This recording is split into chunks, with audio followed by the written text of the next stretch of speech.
Fertilizantes. O governo federal estuda novas ações. Claro, a preocupação é com as consequências do que está acontecendo no Oriente Médio. Agora, a gente fala guerra ou cessar-fogo, ninguém sabe muito bem. Também ninguém sabe muito bem para onde isso aí vai desaguar. O setor, evidentemente, a ser alcançado por ações que estão sendo pensadas pelo governo é o agronegócio e, especificamente, a questão do fornecimento de fertilizantes. Confira. O Planalto avalia a chance de criar um subsídio para os insumos dentro do Plano Safra. A medida seguiria o modelo adotado para combustíveis e gás de cozinha, visando frear o aumento nos preços. No entanto, o plano não é emergencial, já que os produtores já adquiriram grande parte dos fertilizantes para os próximos 2 meses. Para além do curto prazo, o governo discute maneiras de tornar o país menos dependente da importação desses produtos. Além da crise atual em Hormuz, o Brasil já lidou com disrupções no mercado externo durante a pandemia de Covid-19 e a guerra da Ucrânia. Diante disso, a equipe econômica estuda a criação de linhas de financiamento e programas de incentivo industrial. Com o governo mais imprevisível nos Estados Unidos, o Planalto avalia que reduzir a vulnerabilidade ante choques externos se tornou uma necessidade. Hoje, o Brasil importa 85% dos fertilizantes que consome. Quase metade vem de países com maior propensão à instabilidade política, conforme apontou um relatório do Insperagro, que pode elevar o preço no mercado como um todo. O preço da ureia, por exemplo, cresceu mais de 100%. O Oriente Médio concentra mais de 40% das exportações globais do produto, cruzando especialmente por Hormuz. A China, um dos principais fornecedores do Brasil, suspendeu a exportação de alguns insumos, preferindo se concentrar no mercado interno. Agricultores brasileiros costumam intensificar a compra do produto no segundo semestre, mas o alto nível de incerteza deixa o mercado apreensivo e com postura cautelosa enquanto a situação geopolítica não se tranquilizar. Marcos, os dados que foram citados no texto editado e narrado pelo nosso editor Saulo foram tirados do seu relatório. O seu relatório é super contundente. Você afirma ali o seguinte: o que precisa mudar é a nossa estratégia de segurança de abastecimento.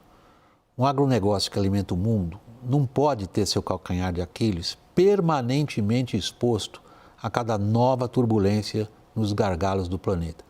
Concluo eu, então, que o que está se examinando agora não vai servir para grande coisa?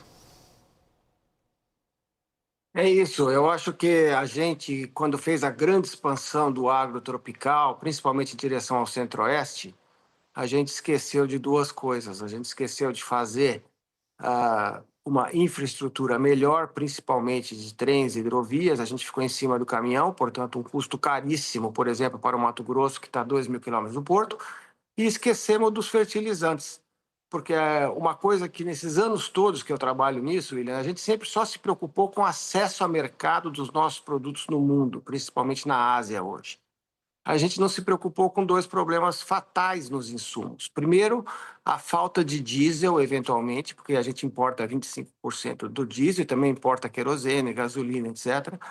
E a falta de fertilizantes, onde o Brasil é de longe o maior importador do mundo. E, diferentemente de outros países, como os Estados Unidos, que também é um grande importador, para eles o problema é só o potássio. No caso do Brasil, nós temos um problema de abastecimento de fósforo, que é 60% hoje produzido, que é 60% importado, e de nitrogênio e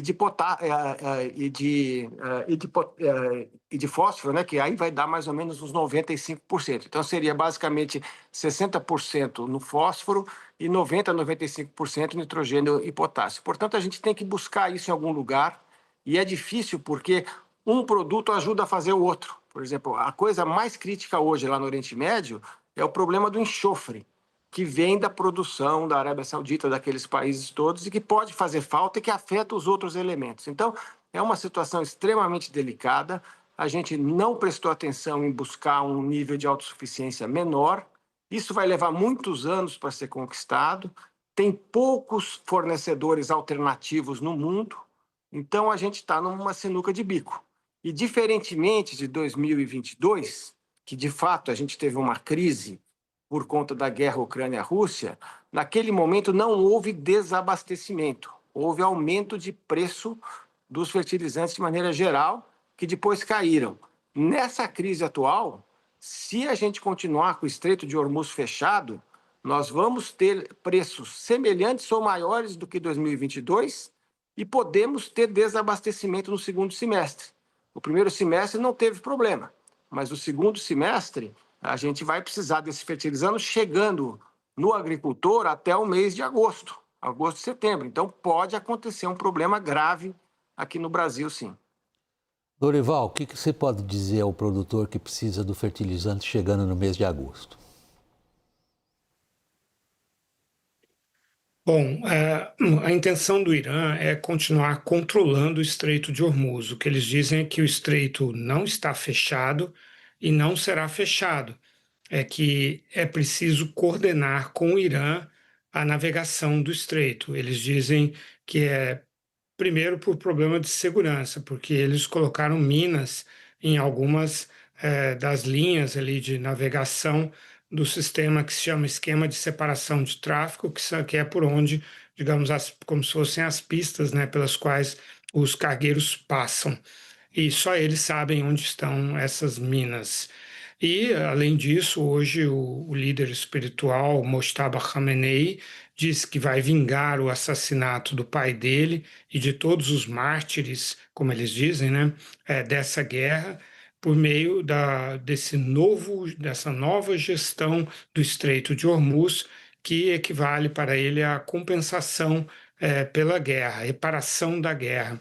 Então, o status que o Irã pretende manter é esse, permanentemente, de controle e de coordenação e de pagamento de pedágio para ele, que ele diz que vai dividir com Omã, o país vizinho ali. Agora, essa não é a visão do Donald Trump, né? Porque é um resultado muito ruim para ele dessa guerra, porque antes e nunca na história o Estreito de Hormuz foi controlado. Agora, como resultado dessa guerra, está sendo controlado. Então, essa é uma crise que, se essa negociação que começa no sábado não surtir efeito, se o Trump insistir em não aceitar, e se isso não for usado como uma moeda de troca pelo Irã, temos aí mais uma crise em relação a uma continuação da crise em relação à navegação. Nas últimas 24 horas, passou apenas um petroleiro chinês e 5 graneleiros pelo Estreito de Hormuz, porque a Organização Marítima Internacional, que é uma agência da ONU, se recusa a fazer essa coordenação, a aceitar esse status novo do Estreito de Hormuz, porque eles acham que esse é um precedente extremamente perigoso, que isso é contra as práticas da navegação. O estreito é um acidente natural, é diferente de um canal como o de Panamá. Aliás, o secretário-geral é panamenho, Arsênio Domingues, e diferente do canal de Suez, que foram feitos pelo homem. Estreitos não podem ter pedágio.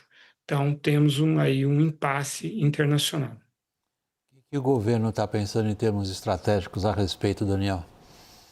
William, é muito curioso que num país com uma polarização tão acentuada, o governo Bolsonaro elaborou e o governo Lula manteve um plano nacional de fertilizantes para reduzir a dependência dos fertilizantes pelo nosso agronegócio, que hoje beira 80%, 85%. Se eu der algum dado errado, por favor, Marcos Bianchi, me corrija, mas esse plano é conceitualmente interessante e bem estruturado, mas ele tem tido uma dificuldade de implementação. O potássio, como matéria-prima, um minério absolutamente crucial para a nossa redução da dependência, veja um projeto muito relevante no estado do Amazonas, da Brasil Potash, tem uma dificuldade tremenda de implementação por razões de licenciamento ambiental e de oposição, entre outros, do Ministério Público e de movimentos sociais. E o outro dado que é interessante é o preço do gás. Para você ter uma indústria de fertilizantes, de produção de fertilizantes, além dos minérios adequados, você precisa ter gás relativamente barato. Em 2019, me lembro vivamente de Paulo Guedes prometendo o choque da energia barata e uma redução de 50% do preço do gás. Hoje temos mais ou menos os mesmos preços de 2019. Os Estados Unidos têm o gás chega à porta da indústria por $3 por milhão de BTU, na Europa por $5, $6, no Brasil chega por $10, $12. Com gás nesse preço, não tem indústria nacional de fertilizantes. Eu queria a sua avaliação desse plano, Marcos. Eu acho também que o plano é insuficiente, ele não foi implementado, tem essas travas ambientais aí que são absolutamente complicadas, né? Essa questão lá do potássio, há muito tempo que se fala da possibilidade de explorar Autazes, né? Que é onde está esse potássio, tem uma questão indígena lá, então existe uma série lá de problemas que impediram historicamente que a gente explorasse os nossos minerais. A mesma coisa acontece com as terras raras e com minerais críticos, né? Infelizmente, a gente está muito atrasado nisso. É um setor que está parado e devia estar a pleno vapor. Mas agora acendeu uma luz vermelha, porque uma crise de fertilizantes, William, é uma crise alimentar global, certo? Isso vai ter impacto, inclusive, na inflação e na macroeconomia. Se a gente tem uma quebra de safra por conta disso, é uma coisa calamitosa, né? E o Brasil é o país mais exposto no mundo ao problema do fertilizante, né? É um calcanhar de Aquiles enorme que a gente tem, que não vai se resolver no curto prazo, né? E também, nesse momento, a gente tem que buscar realmente alternativas ao estreito, né? Isso não é fácil, porque mesmo que você fale que a gente está comprando muito fósforo lá do Marrocos, mas o próprio Marrocos depende lá do enxofre e do nitrogênio que vem lá de Hormuz. Então, existe aí todo um problema em termos da logística, né? Esse problema pode se estender para outros estreitos, como o estreito lá de Bab el-Mandeb, né? Que fica abaixo lá do canal de Suez, né? Então, a gente pode ter um problema gravíssimo já no segundo semestre. No primeiro semestre, de fato, nós não fomos tão afetados. Os americanos foram mais do que a gente, porque eles plantam agora. Mas no segundo semestre, a safra começa e não tem como deixar esse fertilizante atrasar, né? Porque senão afeta a produção e a produtividade. Então, eu não vejo nenhuma saída de curto prazo, a não ser tentar encontrar alternativas aos fertilizantes, que são muito poucas, né? Na parte lá dos orgânicos e outras coisas, não vai resolver o problema. Se não existe saída de curto prazo do ponto de vista da capacidade de a gente buscar fornecimento ou quem oferte isso, alternativa ao que acontece hoje, Lorival, a gente volta para o seu argumento na sua intervenção até aqui, tudo pendurado numa negociação que promete levar ao quê? Bom, é uma negociação bastante robusta do ponto de vista dos seus representantes, né? Hoje já chegaram em Islamabad o presidente do parlamento iraniano, Mohammad Khalibaf, que, pelo que nós sabemos, é uma figura que está tendo um papel muito proeminente no governo iraniano e que vem sendo citado pelo presidente Trump como um interlocutor razoável com quem é possível negociar, junto com o Abbas Araghchi, que é o chanceler iraniano, chefe ali das relações exteriores do Irã, né? Então, eles chegaram hoje a Islamabad, o que é um sinal muito positivo, porque ontem um funcionário do governo iraniano me dizia que nós nem sabemos se vai haver essas negociações, porque Israel está bombardeando o Hezbollah. Mas como a gente antecipou ontem aqui, os Estados Unidos pressionaram o Israel e o Netanyahu anunciou hoje, aceitou um plano de negociação com o governo libanês que havia sido oferecido pelo governo libanês no mês passado e ignorado pelo Netanyahu, que sentia que estava numa posição de força nessa guerra junto com os Estados Unidos. Mas os Estados Unidos exigiram que Israel ponha fim a essa guerra. Israel, por sua vez, a negociação será na semana que vem em Washington, portanto, serão negociações praticamente paralelas, e o Israel exige o desarmamento do Hezbollah, que nós sabemos que é uma condição muito difícil de se conseguir, é algo que se vem falando há vários anos, mas nunca foi feito. Então, só que o Irã ele não vê essas duas coisas como sendo interligadas. Para o Irã, a gestão do Estreito de Hormuz é um ponto pacífico da condição que ele impôs. Só que o Irã e os Estados Unidos aceitaram condições de cessar-fogo completamente diferentes. O Trump ignorou as 10 condições impostas pelo Irã. Aliás, hoje o Trump acusou a CNN e o New York Times de espalhar fake news, porque nós ficamos aqui falando sobre o documento do Irã, mas é o único documento que a gente conhece. A gente não conhece um documento do Paquistão e nem um dos Estados Unidos, a não ser aqueles 15 pontos que são anteriores a todo esse processo. Então, o Trump disse que aceitou as condições de cessar-fogo, o Irã disse que aceitou também, mas as condições são completamente diferentes.